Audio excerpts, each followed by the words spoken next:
I know this thing is on, and I know that you can hear me. Nursing and healthcare needs advocates and activism. So what are you waiting for? Let's do the damn thing. Hi, and welcome to the Green Nurse Podcast, an unfiltered discussion about health and healthcare at the intersection of politics. My name is Amie Archibald-Varley, and I'm the Gritty Nurse. Conflict is something that we all know all too well in healthcare. But how do we deal with it amongst our peers? If you ask me, I'd say terribly. The little guys usually get the worst end of the stick while the big guys go unpunished. And then if you ask HR, they might tell you to do some modules on resilience. But yet it is such a harmful environment when we are working in a place where there's a lot of conflict, whether it's through patients and families or through, with our peers, that we really need to be able to deal with it and manage it properly and effectively. It colors the experiences that we have working on the floors, on the units, and we know that through science, it directly impacts care. This is not anecdotal. There's a significant body of research that links conflict among healthcare teams to poor patient outcomes.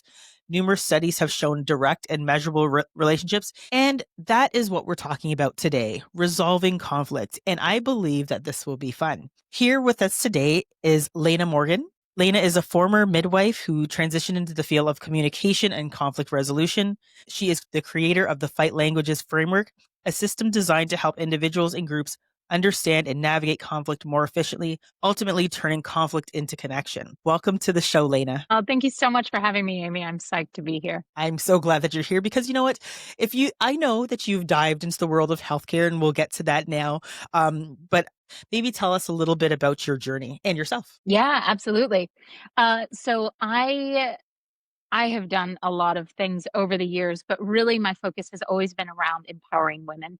I love what's possible when it comes to recognizing our own power. And midwifery was a natural place for me to explore that. I was a Right. midwife for over a decade and owned birth centers. I practiced exclusively out of the hospital.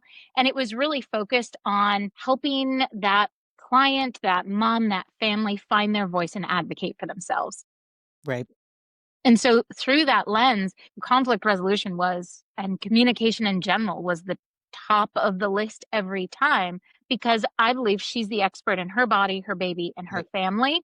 But then we hit that communication block where she's entering into a healthcare system that says, no, actually, we know better. We're going to tell Right. you what to do now. So it was so fascinating to help families walk through that. Plus, I was helping families walk through this massive transition of welcoming a new child into their lives and what does that mean for their relationship.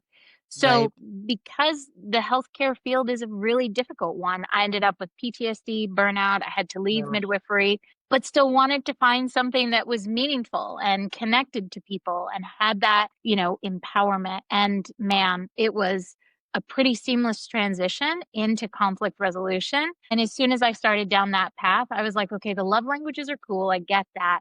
Man, what about how we fight?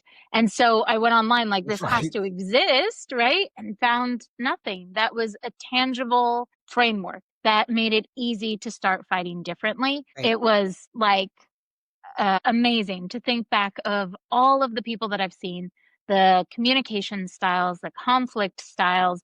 I put it out online saying, hey, I think this is really interesting. I'd love to talk about it. It went viral. And I was like, all right, let's have this conversation. Right. I think that's amazing.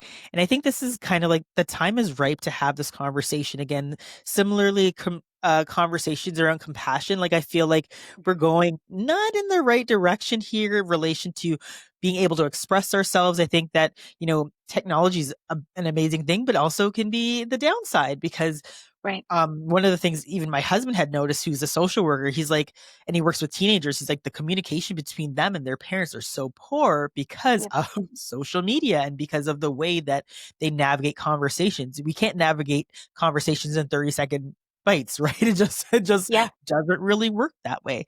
So I think Mhm. this is a perfect time to talk about communication and to talk about conflict and how to talk about conflict resolution. Was there any specific moment or anything that you can pinpoint that made you say, I think we need to deal with conflict better? I mean, I have been incredibly conflict avoidant my whole life. If there Wow. was tension, I'm stepping in, I'm trying to smooth things over. So for me, it was really, there was a challenge in conflict because I was so uncomfortable with it. And Ah, so I don't know if there was a moment so much as a lifetime of avoiding conflict, trying to make everybody okay all the time, and realizing that has worked 0% of the time. What if I Right. just lean into this discomfort and figure out what's here? And what was amazing was like how quickly conflict became, rather than this like huge, scary, looming thing in the corner, it became like, oh my gosh, there's so much information here. There is so much I can learn about myself, this other person. Like, this holds the potential to transform this whole relationship. That got Wow. really exciting. I would say that you're probably not on the wrong end of the spectrum initially, that most people do avoid conflict or they shy away Mhm. from conflict. They'd rather smooth things over, make things easier. I actually particularly was in a relationship where, like I think people like to people please, right? Like, and I think it's just kind of Yeah. like, okay, if I can just do whatever this person wants, or I can avoid this, or I just kind of smooth things and gloss things over, that this problem won't resurface. But we know it always will come back. Like if we don't deal with that conflict or that issue, that it'll somehow bubble to the surface, right? So, Absolutely. And even if it's not with that person, you're going to get someone else that has a different flavor of the exact same problem. So no right. matter what, you're going to get an opportunity to deal with it. Yeah, no, I completely agree. And thinking about healthcare, it's just like, I know you were a midwife, so you probably went to the OR with your patients, right? If they had to go. Yeah. Yeah. And the conflict in labor and delivery, I Yep. think about my experiences as a labor and delivery nurse and working with midwives, and there was conflict and tension there where there really shouldn't been. There was like this weird kind Mhm. of like competition. I'm like, why? Like, and I got the sense, and I didn't have it. I was kind of like, yeah, they're doing their thing. We're doing our thing. They need support. We Mhm. support them. But I remember seeing this kind of, oh, the midwife's taking our room, and it's like, what are you talking about? Like, we're all working here Absolutely. together. And I don't Yeah. know if that was very specific to L&D, but it was just instead of bringing people into the fold, just like being very siloed about it. And it Mhm. was and I remember watching, particularly in labor and delivery, that if you have those types of conflicts, we're going to see that decline in patient care, right? At the end, Yeah. or I saw this a lot where, let's say, it was a handover from a midwife to now a labor and delivery nurse because, let's say, there were complications that were arising, that they were like, oh, well, she didn't notice this, or I saw, and it's just like, what are you doing? Why is Mhm. it even a concern? We are here to deal with the patient, and that should be our primary focus, and then we could deal with the conflict later. And I can tell you this: none of these nurses that were like "Dee, dee, dee, dee, dee," never spoke once to one of these midwives to say that there were ever any issues. Exactly. Then that is the issue with conflict or any form Mhm. of conflict resolution, because you can't have a problem and then not address it, right? And even if you're Oh wrong my in the gosh. problem, you should still say something, right? Yeah, absolutely. No, and as that midwife taking someone in with complications, always had the feeling like, okay, be mad at me, that's fine. Feel like, oh, there's a lot to say there, obviously. I'm I like, know it's like a we're whole other conversation, you're right? It's a seeing whole other podcast. 100%, yeah, of our complications. You're never seeing when this works perfectly so much of the time, but Right. that's fine. Like, be upset with me, but it is when it would overflow onto the Mhm. patient that was really so sad to see, because like anything, any relationship anywhere, we're going to thrive when we feel seen, heard, and understood. And if Right. you're coming in, we'd hit that nurse that would be like, well, you've got to change your plan. I know this isn't what you wanted and you hate being here. And it's like, whoa, whoa, whoa. No, we're so Yeah. grateful we can come in and get this care. We're here for a reason. That assumption of conflict, when really, like, my client and I had been talking about this her whole pregnancy, because that's Right. always a potential option that we'll need to transport. And we want that to be as positive, as empowering as possible. So it is, I think healthcare is one of those settings, and particularly in the hospital setting, where we really see like that, power structure firmly in place. And the way that people will show up to keep that power structure in place is mind blowing. Like, 100. people will I double could not down. agree with you more. Yeah. I'm in nursing school right now, actually, going back Are you into the really? healthcare field. What? Yeah, totally. So that's like a whole other convers oh my gosh. So Lena, you're gonna come back to talk about being a nursing student because what? Love that. I have That's amazing. thoughts and feelings and opinions on it, but it's Oh, I'm sure really, you do. It's driving me crazy right now because as they're teaching us, okay, here's how you're going to go through an SBAR and hand off care to, or here's your nursing diagnosis. Here's what you're allowed to do. Here's what you're not allowed to do. Here's how you're allowed to talk to the physician. I'm like, What? is They're still anybody saying that in else? nursing school, how you're allowed to speak to the physician? Absolutely. Absolutely. You don't want to tell the physician what to do. You want to make these very kind of gentle, general not even suggestions. What world It's are we living in? I'm like, like this is the problem with everything. This is how we keep these power dynamics that are hurting all of us in 100%. place is Oh we my teach goodness. new nurses, you just need to be thankful to be here and you need to speak to them with the appropriate reverence and, yeah. And I'm you're coming at it having a from time. another perspective because you're an expert in midwifery care. So it's not like we Yeah. have we can okay, next Love episode, it. that will be the Love it. next topic. I think one of the things, just to kind of circle it back, the patients can feel that, right? The patients can feel Yes. if there is that conflict, and it breeds mistrust, right? If Yeah. they're fighting, then am I getting the care that I'm supposed to be? Or is there something wrong? Or is there something they're not telling me? So we need to be in healthcare better at solving conflicts and better at resolving them. Tell me about fight language. Because when I saw this, I thought to myself, I'm like, I definitely have a fight language. I definitely have to get this book because I know my type of personality. And I'm like, I don't want to swing too far one way. Like I know like if it's a spectrum, right? I'm kind of like, I know I'm probably, I kind of ride towards the conflict. I'm the one at the front of I the totally, line going, yeah. ah, Right. but I know there Which has I to be love. I mean, some kind of a just balance. just to be aware of that though, it speaks so much to like the fight languages that people are like, oh, they're so like conflict prone. And I'm like, yeah, thank goodness we have them around Right, because much like with this podcast, right? You want to bring that conversation into the light and like the igniters, the amplifiers, they want to bring that tension into the light rather than let it hang out and fester in the background. So they get this right. bad rap of being like conflict prone and it's like, man, thank goodness they are. Thank goodness they're willing to have this conversation. It's like, So, phew, yeah, we've got our strengths and we've got our weaknesses, right? yes, So yes. yes, tell me a little bit more Okay, about fight language. so 5 different types of people in a fight. Nobody has just one fight language. It's going to change depending on the person you're talking to, depending on the situation, depending on how safe and secure you feel, depending on how triggered you are in the Right. situation. So because there's 5 fight languages, nobody's just one fight language. Oh, and none of these fight languages are any better than the other one, right? Oh, Pros and cons even to playing all of field. them. Yep. Yep. They're all amazing. We need all of them in the fight, and we can also be deeply harmed by all of Right. them. So to begin with, we've got the igniter. This is our anger response. These are the people that you're like, man, they just blow up. And they tend to, Right. when they're in that like I call it rather than positive or negative, I call it protective and productive. So Right. when we're in that protective fight language, it's the worst side of us. It's the stuff that we've probably been doing since we were kids, right? Yep. We blow up, we get so angry as the igniter, we say the meanest thing we can think of just to shut that fight down. On the productive side, though, that igniter is our matriarch. She's the one that's like, absolutely not. No, not in my house, not around me. That's not going to happen. And she's firm Right. and grounded and she has boundaries. And we love being around her because she feels safe. Right. But until we get to that productive space, yeah, nobody wants to piss her off. Like everyone's like, ooh, She's like the anger in Inside Out, just like Yes.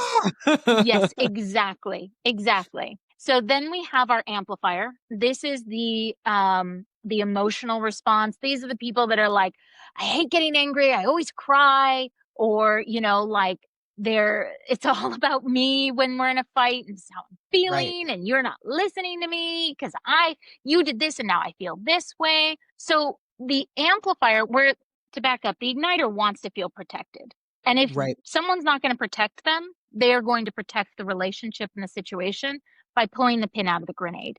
The amplifier wants to feel seen and understood in their emotional experience. So Right. that means until they feel like you really get what they're saying, they're just going to get bigger and bigger until you can't help but acknowledge how they're feeling. Right. Love it. In their protective space, yeah, they're just a wounded baby deer. They're so, like everybody is the worst and mean to them, and they're crying, and my life is so hard. But in that productive space, this is the fight language that's able to articulate the feelings that the rest of us are like, man, I don't even know what that is, right? Right. Fortunately, like our igniters have been told probably since they were children, you get so crazy. Why are you so mad? You get so Yeah. angry. Our amplifiers have been told, why are you so dramatic? Why do you Yeah. make everything You're about too you? emotional. Exactly. Exactly. You're too much. Then we have our negotiators. Our negotiators are the connection based response. They just Right. want to keep the peace. They want everyone to be okay. They're like, I just don't think it's that big of a deal. I think you misunderstood what they said. Or Yeah. why are you getting so upset? It's nothing. So in their protective response, they're smothering everything possible. They're minimizing. They're like, no, no, no, it's not that big of a deal. But in their productive response, man, you have a problem. You want to talk to a negotiator because they're Right. like, I want to understand you. I want to know how this feels for you, what your experience is. That's amazing. So the negotiators, they think they're doing this amazing job of trying to understand everyone else's experience and fix things for it. Right. The problem is nobody asked them to fix it. So Right. everybody around them is like, dude, I'm fine. I can handle this. Why are you telling me I'm not capable now? Then Right. we have the analyzers. This is our logic-based response. They are like, bring the facts, bring the receipts, or don't come at all. Like, if you can't back it up, my sources are in APA format. I don't know what you're bringing to this. They're in their protective response, they are nitpicking everything you Oh my say. goodness. They're like, well, but 3 weeks ago you said this. So I think I Right. just negated your whole argument. And like, why are They're we the even still lawyers. talking? Absolutely. They're the lawyer, the judge, the jury. They're like, it's black and white. My way makes sense. Your way doesn't. What are we still talking about? But on Right. that productive side, the analyzer comes in and they're able to like cut through all the emotion of the situation to be like, okay, cool. Where is it we're trying to get to though? Right. What's the facts of the situation before we get out in the weeds? Let's find a way through this. That's so helpful. Right. And then we have our extinguisher. So the extinguisher is the escape-based response. They don't want to fight. They never want to fight. They would be happy if tension rises up, if they could just like melt into the floorboards and not be Oh, here right. anymore. Right.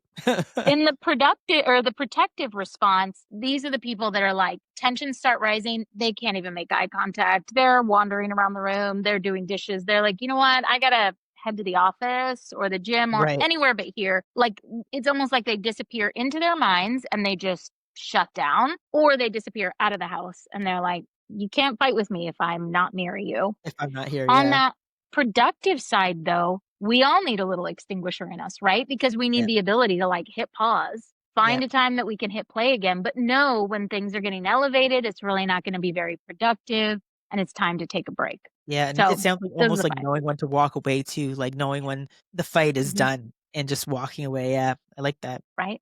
Yep, exactly. And usually hearing them, everyone's like, it's really easy to pick out your partner or your Yep. kids or your parent. I was like, "That's my husband, that one. The analyzer's my husband. This one my daughter is definitely the negotiator. My other Mhm. son's like me. We're both on the the angrier side." Yeah, no, for sure. No, I think that's Yeah.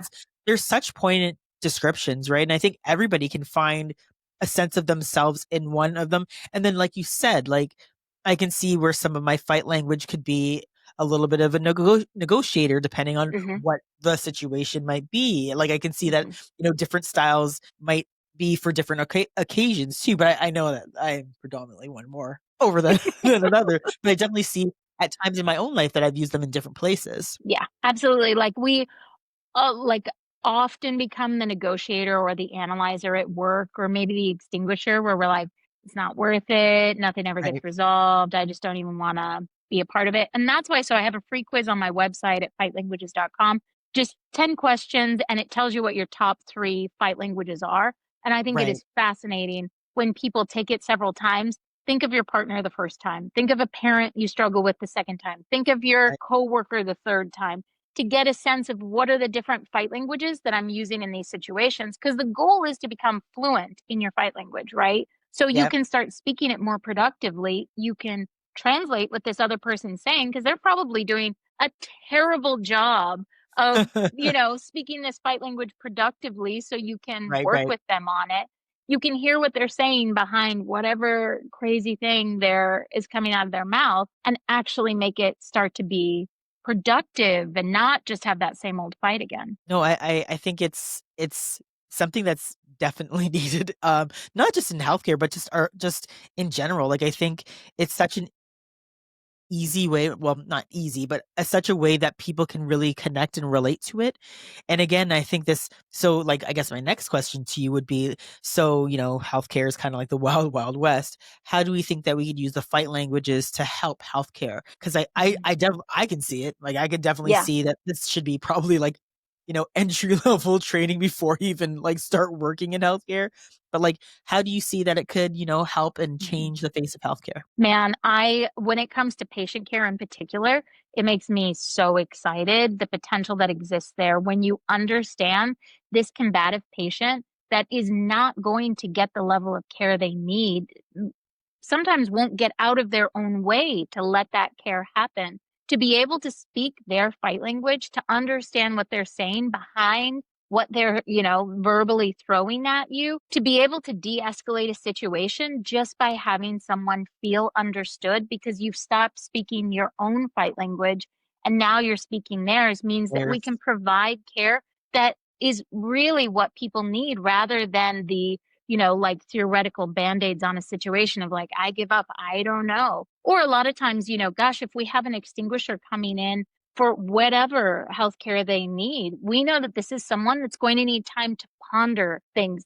I speak fast, I move quickly, and I know if I'm talking to an extinguisher, I need to let space exist for them to even gather their thoughts, understand what they don't understand yet, and ask me those questions. And that's going to be someone that I'm going to want to follow up with in an hour to see what didn't make sense about that.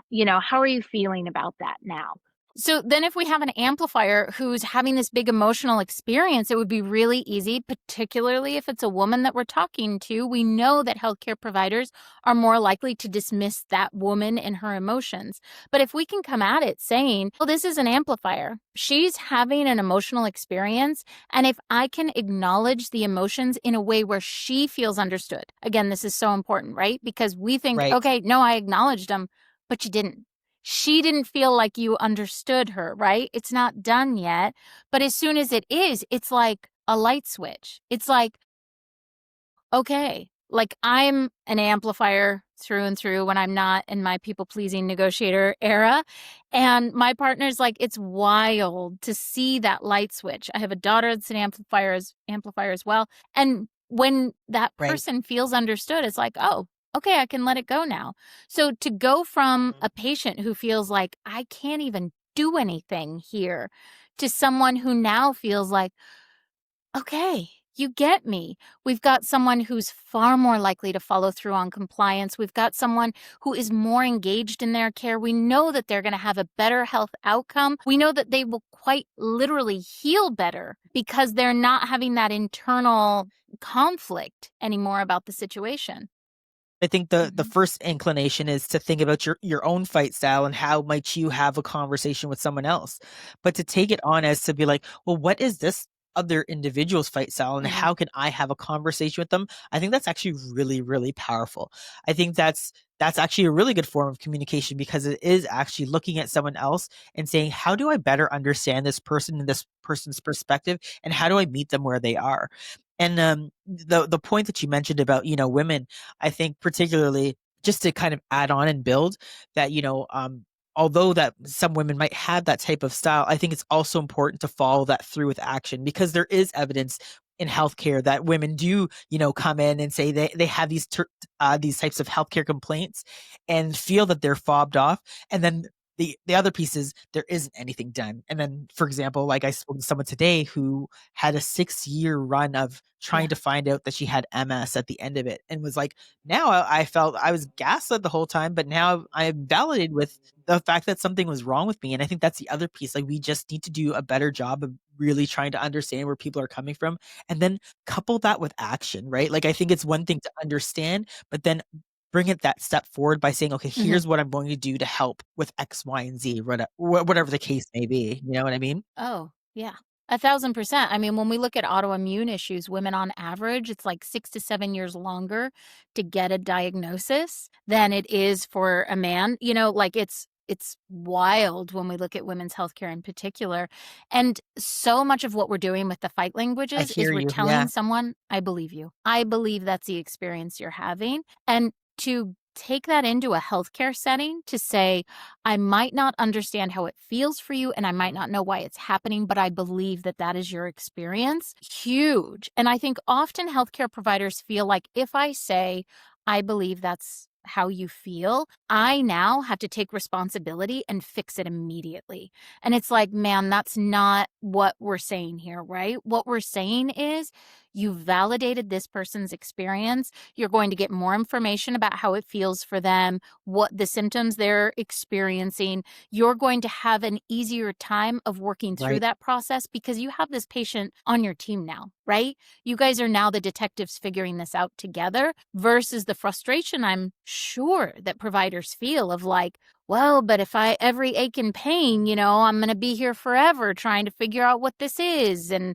let's just get you out of here so I can move on to the next person on my list. In terms of trying to better understand each other, whether it's patient to provider, patient to another patient who might be sharing a room with them, or whatever the case may be, Mhm. and colleague to colleague. I'm gonna circle back to this one where it's just kind of like, so I can see how it works very well with patients and families, and I think it should translate the same to a coworker. But what are your thoughts and opinions on, do you think is it completely transferable? Do you think Yeah. that it will work the same way? I think it could. I think that relationships between team members are a Mhm. little bit different than relationships between patients, but I'd love to hear your perspective. Absolutely. And we've all worked with those people where it's like, oh man, don't talk to him before he's had coffee, or this person is just notoriously difficult to work with. Or, this person, it's like, yeah, she'll say everything's fine to your face, and then you come back later and then like everything's in an uproar. And to come at it with the fight languages changes everything. I mean, I've seen it happen time and time again. I speak to huge organizations and schools and small organizations, all over the place. It really changes the conversation because the first thing it does Right. is you think, well, what is this person's fight language? Like this person who's in front of me and they're kind of like flying off the Uh-huh. handle, or I feel like they're being really passive aggressive right now. So the first question you think to yourself automatically is, okay, what could their fight language be? And just that question, now we've introduced curiosity because we've Right. stopped. It's not become about us, right? It's still about them. So we haven't, I often say, like, watch the words fall out of their mouth Right. and onto the floor, look at them there and tell them what you see. So rather than picking those words up and making it personal about us, now we're still seeing the person in that experience. So we have curiosity, therefore we have empathy. Okay, they're speaking a fight language. What fight language could it be? Why would this fight language make sense right now for them? What is it that they're Right. doing a terrible job of trying to tell me about? We've taken that huge 10,000-foot view of the situation and we're like, what else is going on? Rather Right. than where we start, which is, why are you doing this to me? I didn't do anything wrong. Now I'm Right. defensive. Now I want to defend myself like anyone would. And I'm going to push back. This other person's like, well, now I really don't feel seen, heard, Right. understood. So I'm going to have an even bigger reaction to it. When you have, 50% of that relationship changes, the whole relationship changes. This person you've had so much tension with, yeah, I get it. It's unfair to Right. say, okay, you're the one that's going to come in and change this. But also, that's the power you have, is you can come in, say, all right, what is their fight language? In the book, it's bullet points. I want to make this as easy for you as possible. And I put lots of like, say this, don't say this, try this, remember this, so you can have some understanding about that fight language. So if it's your charge nurse that you're like, man, she and I cannot get on the same page.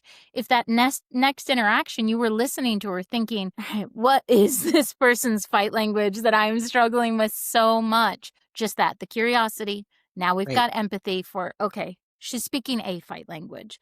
There's probably a good reason for it. I don't understand why. I have no idea what's going on with her life. But now I've got some I think that's really powerful, and I think it's good for people. At the end of the day, you might understand someone else's fight language, and you might be able to try to communicate with them through that knowledge, but also to remember that you cannot control how that person's going to respond. You cannot control how they're going to respond to you, even if you're trying to be more supportive, and to recognize that maybe the next part of your fight language is to walk away. Right? I think that you'll see in healthcare, particularly. I mean, like you did midwifery, and then you'll see in nursing where you're kind of just like, all right, this is definitely not a battle worth having, or it might be, I think we need to talk about how you had a conversation with me, or how you said this to me in the OR, or whatever the case may be. Those conversations are less likely to happen, but I think they're hugely empowering when nurses do it. Again, like it really shouldn't matter. Like, I'm here in Canada, I know you're in America, but it really shouldn't matter. Like, I should say that our fight language should be consistent. Like, we are not handmaidens. Sorry, Florence Nightingale. Absolutely. We are not handmaidens. We are not servants. We're not subservient to. We deserve respect because we have knowledge and judgment in the area and the expertise of a nurse. And I really want you to take that with you, because I really hope that you can take the fight languages to nurses and help them learn a little bit more about this, and empower them to have at the end of the day, better forms of communication. I think this is wonderful. Like, I want to take it everywhere. Lena, jump in my backpack. We got some people to talk to. But yeah, no, I think this is so wonderful. So I'm looking at the time. Is there anything that we did not touch on that you'd like to touch on in the last 5 minutes here or so? Yeah. Really quick. So like you were saying, right? A lot of times we're in these conversations with someone else and we're like, okay, there's a limit to what I can do here, and maybe I just need to walk away. So the whole other 50% of the fight languages that is stunningly effective is just recognizing what your fight language is, so you can recognize when you're starting to get reactive. Because most people only realize that they're in a space of reactivity. Like, for an igniter, for example, you don't recognize it when you're irritated, when you're frustrated, when you're getting angry. Right. You recognize that you're reactive when you are filled with rage and you have the fire coming out of your head. You're like, oh, I did it again. The amplifier maybe doesn't realize until they're like, oh my gosh, I'm trying not to cry now. So to start speaking your own fight language means you can catch when you're going to get reactive, and this conversation's not actually going to be productive miles sooner in the conversation than you would have otherwise. So if you have that difficult person at work, and they, in the OR, this situation happened, rather than continuing to engage, you can be like, oh my gosh, I'm getting reactive now. Oh, this isn't going to be helpful anymore. I still have to stay here. The surgery is not done. But whatever they say, I'm just going to let it fall on the floor. We're going to pick this up another time. I have control over me, and I'm going to choose not to engage with this in whatever they're trying to stir up. You know what? We need to learn more about ourselves. And I think the more we learn about ourselves and the way that we communicate, the better communicators we can be to other people as well. And then to have those moments, because, for example, and I think I've trained myself over the years, where it's just I'll write that scathing email and I'll look at it and be like, I can't send that.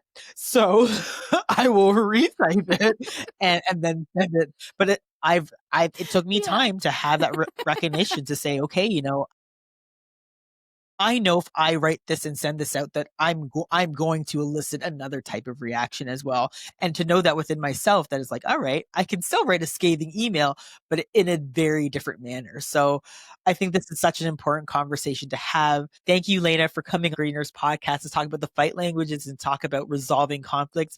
We're going to have you back if you're willing to come, because, oh my gosh, we have to talk about nursing school. And then we need to have, you just finished nursing school, and then we need to have a 5-year ball to be like, oh my Yeah. Tell me now how you feel. You're I know. Well, and I'm in Alaska, so we're like, we're just hoping that Canada's Alaska, going to we'll reach take these over. other states here, sauce off on like that, the Looney Tunes like sawing on, and just like, Makes hi more guys. sense to absorb No, us. but Lena, it was a pleasure to have you on. Thank you so much for coming on the Gritty Nurse Please. podcast to have this conversation with me. And I'm sure we'll Thank be you. connected in the future. So I'll make sure I drop all of your links, how to find your book, where to find you, and to stay connected. And workplaces, hello. Lena has a message that you need to learn about. So thank you and stay tuned. Looking for a great gift for a nurse or someone who needs to learn about nursing? Check out my national best-selling book, The Wisdom of Nurses, Stories of Grit from the Bedside. Thank you so much for listening to The Gritty Nurse with Amie Archibald-Varley.